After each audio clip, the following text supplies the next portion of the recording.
पूरी दुनिया के पास जादू है सिवाय तुम्हारे। क्या तुमने कभी सोचा है तब क्या होगा? ये आदमी जिम जाने का इतना दीवाना है क्योंकि उसमें जरा सा भी जादू नहीं है। एक दिन टीचर क्लास में सबको जादू से ताला खोलना सिखा रहे थे, लेकिन हमारा हीरो ताले को सीधे हाथ से तोड़ देता है। इसके बाद उड़ने वाली झाड़ू की ट्रेनिंग शुरू होती है। बाकी सब बच्चे जादू से झाड़ू को अपने हाथ में बुला लेते हैं, लेकिन हीरो के पास तो जादू है ही नहीं, तो वो सीधा झाड़ू पर पाँव मारता है और उसे हवा में उछाल देता है। ये देख क्लास के एक लड़के को शक होता है कि हीरो चीटिंग कर रहा है और वो उसे झाड़ू रेस के लिए चैलेंज कर देता है। वो लड़का तो मिडिल स्कूल से ही उड़ने में माहिर है, तो सबको लगता है कि अब हीरो की बेइज्जती पक्की है। लेकिन जैसे ही रेस शुरू होती है, हीरो तो सीधा फिनिश लाइन पर पहुंच जाता है। सब हैरान, ये हुआ क्या? टीचर तक दंग रह जाते हैं क्योंकि हीरो ने उड़ने का वर्ल्ड रिकॉर्ड तोड़ डाला। असल में हीरो के रूममेट ने सब देख लिया था। उसने देखा कि हीरो ने रेस शुरू होते ही झाड़ू को दूर फेंका, फिर खुद रॉकेट जैसी स्पीड में झपटा और उसे हवा में पकड़ लिया। ये कोई जादू नहीं बल्कि फिजिक्स की ऊंचाई थी। हवा के दबाव से स्पीड कंट्रोल करके उसने खुद ही उड़ती झाड़ू का एहसास दे दिया।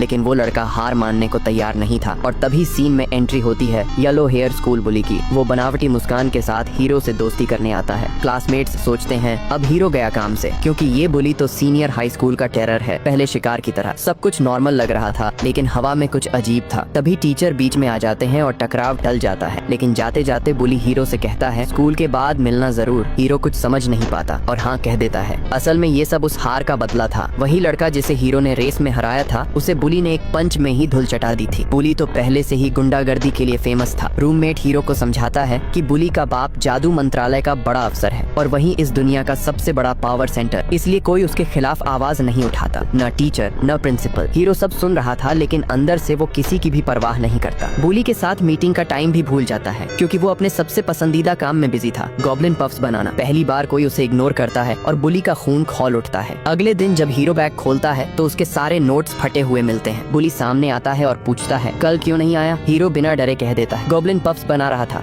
तुझे भूल गया, सॉरी। बुली मुस्कुराता है, लेकिन अब उसका प्लान शुरू हो चुका है। वो कहता है तू तो कह रहा था तू डिवाइन विजनरी बनना चाहता है, मैं तेरी हेल्प कर सकता हूँ, मेरे टीचर से अच्छे रिश्ते हैं, बस थोड़ा साथ निभा दे। हीरो सच मान लेता है और बुली उसे चापलूसों की तरह ट्रीट करता है, चोट साफ कर, मदद कर, पर फिर भी उसकी किताबें फाड़ी जाती हैं। हीरो मजबूरी में रूममेट से पूछता है तेरी किताब साथ में पढ़ सकता हूँ? रूममेट मना करना चाहता था, लेकिन हीरो पहले ही आकर बैठ जाता है और इसी के बदले में हीरो उसे देता है गॉब्लिन पफ्स, दोस्ती की सबसे मजेदार शुरुआत। लेकिन असली सवाल अब भी रह गया था, हीरो की किताबें फाड़ी किसने?